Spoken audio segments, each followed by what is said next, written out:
Hello friends, confusion clearance series के अंतर्गत आज हम लोग बात करेंगे साइकोपैथ और सोशियोपैथ पर्सनैलिटी डिसऑर्डर के बारे में।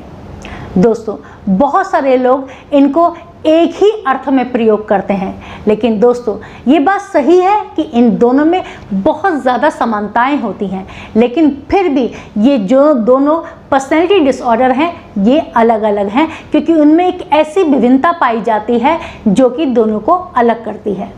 तो चलिए पहले ये जानते हैं कि किस तरह से साइकोपैथ और सोशियोपैथ एक समान होते हैं और इनकी क्या विशेषताएं होती हैं।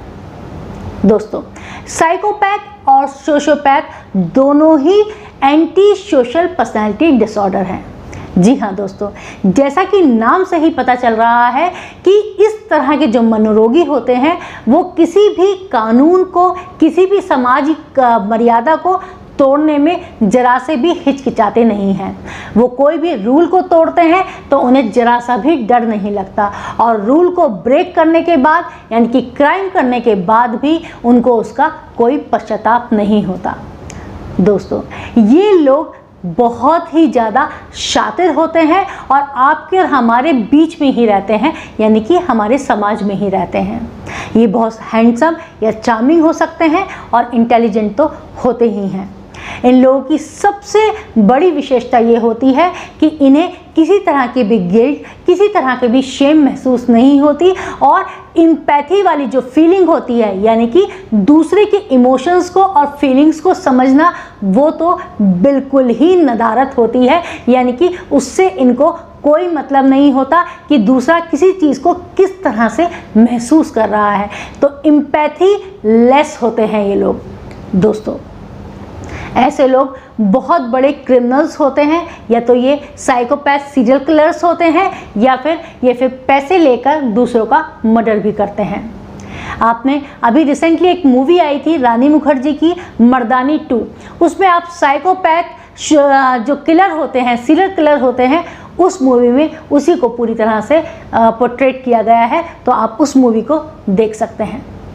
दोस्तों, इस तरह के लोग बहुत ही हाईली टॉप क्लास बिजनेसमैन होते हैं, और ये बहुत अच्छे सेल्समैन भी होते हैं, क्योंकि अपने आप को सफल बनाने के लिए ये हर तरह के हथकंडे को अपना लेते हैं और किसी में भी जरा सा परहेज नहीं करते, और क्योंकि इनको डर तो लगता ही नहीं है। ऐसे लोगों के साथ रिलेशनशिप भी बहुत ज़्यादा महंगी पड़ती है, क्योंकि ये जिस भी रिलेशनशिप में होते हैं वहाँ दूसरे के इमोशंस या फीलिंग से इनको कोई फ़र्क नहीं पड़ता। ये उससे वैसा ही बर्ताव चाहते हैं जैसा कि इनको चाहिए। चलिए अब जानते हैं कि किस तरह से ये दोनों अलग अलग होते हैं। जो साइकोपैथ होते हैं वो पैदाइशी होते हैं, यानी कि बॉर्न होते हैं। जी हाँ दोस्तों, इनके अंदर, इनके दिमाग के अंदर कुछ ऐसी कमी होती है जिससे कि ये फीलिंग्स को, इमोशंस को और एम्पैथी को महसूस ही नहीं कर पाते। जबकि जो सोशियोपैथ होते हैं वो मेड होते हैं। जी हाँ, वो हमारे समाज के बीच में ही इस व्यवहार को सीखते हैं। यदि उनके साथ इस तरह की परिस्थितियाँ रहती हैं जहाँ की इमोशंस को और फीलिंग को बहुत ज़्यादा सप्रेस किया जाता है, तो वहाँ वो इसी तरह का व्यवहार करना सीख जाते हैं। तो दोस्तों, इसमें हम मेन जो डिफरेंस है वो ये देख सकते हैं कि जो साइकोपैथ होते हैं वो बॉर्न होते हैं, जबकि जो सोशियोपैथ होते हैं वो मेड होते हैं।